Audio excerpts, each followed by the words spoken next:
하나님은 의로운 분이십니다. 여기서 의롭다라는 것은 올바르다라는 것을 뜻하는 것이죠. 모든 세상의 기준은 하나님으로부터 하여금 창조되었고 더해졌기 때문에 그 하나님께서는 올바르실 수밖에 없습니다.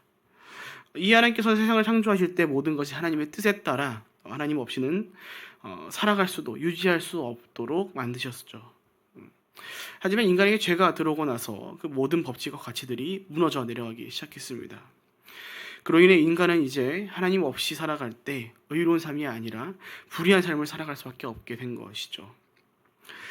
오늘 사도 바울은 이렇게 불의한 삶을 살아가게 된 인간이 하나님의 진노 가운데 거하게 되었다는 것을, 그리고 그와 함께 인간이 어떤 불의한 삶을 살아가게 되었는지를 그때 로마교회 성도들 가운데, 그리고 오늘 저 여러분 가운데 전해주고 있다는 것입니다. 우리 앞서 읽었던 본문인 21절부터 23절까지 한 번 더 읽겠습니다.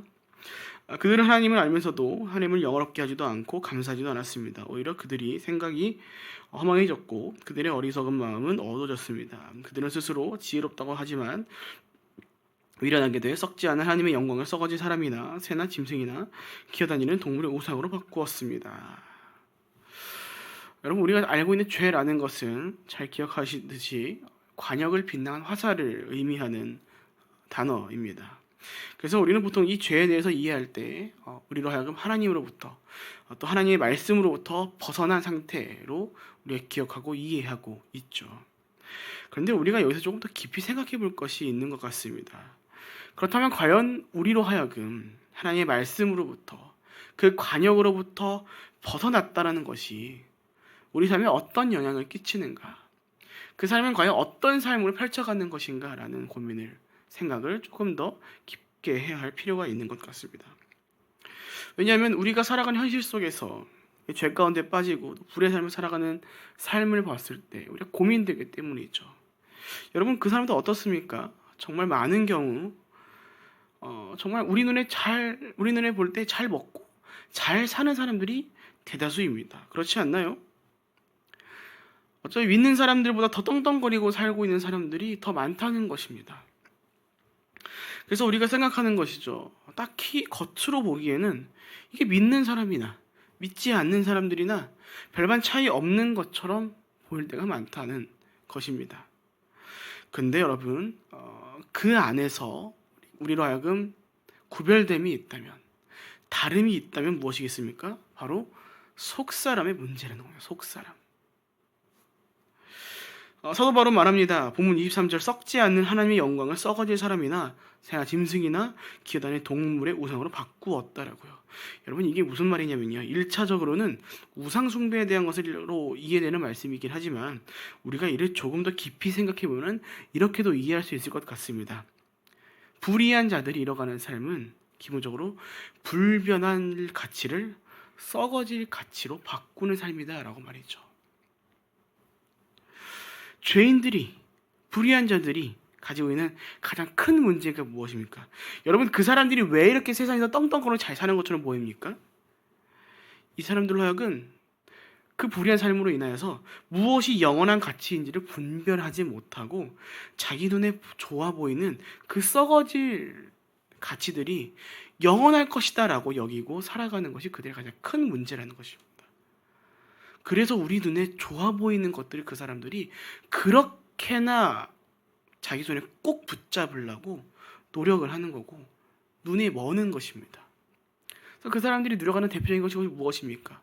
부와 명예와 권력과 지식, 또 그 모든 것들을 누릴 수 있는 자신의 육체의 건강에 눈이 먼 것이거든요. 그러니까 그것을 위해서라면 이들은 목숨을 거는 겁니다. 그것을 위해서라면 다른 사람의 목숨은 신경 안 쓰는 겁니다. 다른 사람들이 다치든 상관하지 않는 것인 거죠. 그러니까 본문 24절의 말씀처럼 그런 불의한 자들이 그런 정욕대로 살아갈 수밖에 없도록 하나님이 그들을 내버려 두셨다는 거죠. 이게 정말 큰 문제인 겁니다. 그것이 영원하지 않다라는 것을 깨닫고 하나님께 돌아와야 하는데, 회개하고 주님께 나아가야 하는데 이게 전혀 모른다는 거죠. 그래서 대부분의 경우 언제 그것을 깨닫게 되냐면은 죽기 전에 그걸 깨닫는 겁니다. 내 삶이 끝나는 그때 가서 더 이상 내가 누릴 것도 없고 앞으로 다가올 시간이 보이지 않는 막막한, 어떤 상상으로도 더할 수 없는 그 죽음의 두려움 앞에서 그제서야 와서 깨닫는 것이죠. 다 의미가 없었구나.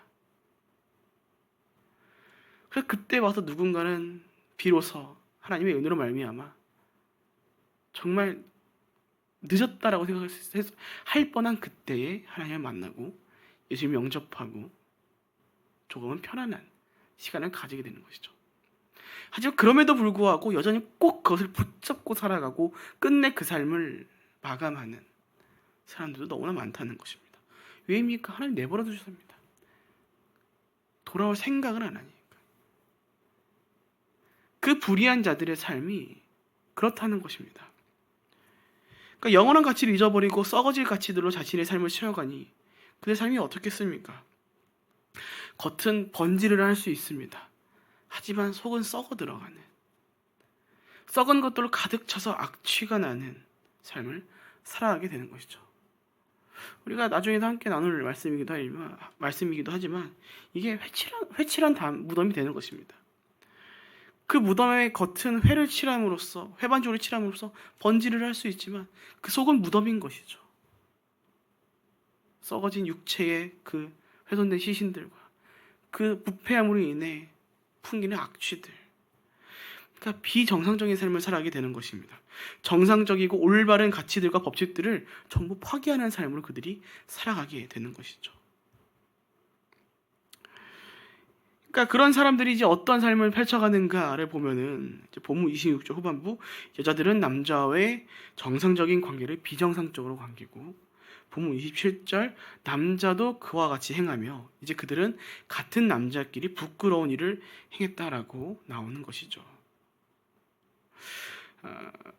사도 바울의 메시지에 의하면 남자와 여자가 정상적인 관계가 아닌 비정상적인 관계를 맺고 살아가고, 또 무엇보다 우리가 잘 알고 있는 그 죄 중 하나인 동성애에 대한 건 역시 이러한 정욕들, 곧 죄로 인해 더해진 것이라고 우리 가운데 전해주고 있는 것입니다. 근데 여러분, 여기서 우리가 오해하지 않았으면 하는 것이 있는데요. 우리로 하여금 동성애를 죄라고 말하는 것이 우리가 뭔가 상대방을 정죄하기 위함이 아니라는 것을 우리가 좀 잘 기억했으면 좋겠습니다. 여러분, 죄는요, 모든 것이 동일하게 죄입니다. 그 어떤 것이 높고 낮은 것이 없습니다. 물론 딱 한 가지, 정말 하나님으로부터 용서받지 못할 죄가 딱 한 가지 있죠. 성령을 모독하는 죄. 그것을 제외하고는 모든 것이 동일합니다. 그런데 오늘날 우리가 왜 그렇게 교회가, 또 그리스도인들이 동성애에 대해서 그렇게 민감하게 반응하는 것이냐면요, 이게 그것이 죄라는 것을, 각자의 인생을 파괴하는 것이라는 것을 알고도 아무렇지도 않게 만드는 것 자체가 문제가 있기 때문에 우리가 그렇게나 반대하고 거절해가는 것입니다.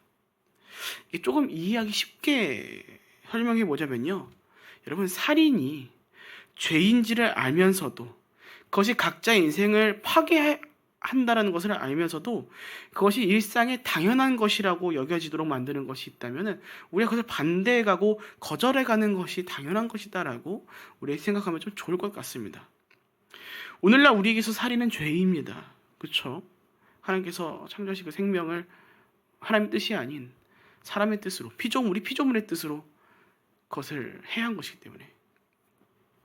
근데 그것이 우리뿐만이 아니라 대부분의 사람들에도 이게 적용되는 동일한 이해이기 때문에 오늘날 우리의 일상에 있어서 이 살인에 대한 문제가 크다라는 것은 별반 큰 문제 없이 여겨지고 살아가고 있습니다. 하지만 동성애는 어떻습니까? 이게 살인과 같은 죄라는 것을 우리는 알고 있습니다만 다른 사람들에게는 아니다라는 겁니다. 그래서 우리가 그렇게 민감하게 반응하는 것이죠. 알면서도 그것이 당연하게 만들 수 없기 때문에. 그래서 우리는 그렇게 민감하게 반응하는 이유가 죄를 범한 사람들 향해서 정죄하기 위함이 아닙니다. 여러분, 그 사람들이나 우리나 똑같습니다. 우리도 알게 모르게 죄 짓는 순간들이 있지 않겠습니까? 그 순간들에 우리는 똑같이 그들과 죄인으로서 살아갈 수밖에 없는 것입니다. 그래서 우리 그들 가운데 예수를 전하는 것이고, 그들과의 정죄가 아니라 그것이 건강하지 못하는 것을, 자신의 삶을 파괴할 것이라는 것을 가르쳐주고 전하는 것이죠. 그러니까 죄로 여겨지는 것들이 우리 일상 가운데 아무렇지도 그렇게 더해지지 않도록 하기 위해서 우리가 그렇게 민감하게 반응한 것이고, 그 모든 것들이 결국 죄라는 것이 우리가 기억하고 또 오늘 사도 바울이 전하는 중요한 이슈다라는 것입니다. 그러니까 오늘 마지막 부분이 말씀 32절을 보면 알 수 있는 것이죠. 하나님의 법규를 알면서도 그런 짓을 계속할 뿐만이 아니라 그렇게 행하는 자들이 옳다라고 말하는 것을요. 그러니까 그래서 개인적인 소신 발언을 좀 하자면은, 네, 교회가 그렇게 동성애 퍼레이드 같은 것에 대해서 좀 참여하고 그거를 찬성하는 것에 사실 저는 좀 이해가 안 됩니다. 말씀드린 것처럼 그들이 정말 그런 것에 빠짐으로 말미암아 안타까워하는 것, 사랑의 대상으로서 우리가 그들을 바라보아야 하는 것 맞습니다. 틀리지 않습니다. 하지만 그렇다고 그들의 행사에 우리가 동참할 필요가 있는가? 그들을 격려하는 거거든요. 더 열심히 하라고. 네, 그래서 저는 이해가 잘 안 됩니다. 네.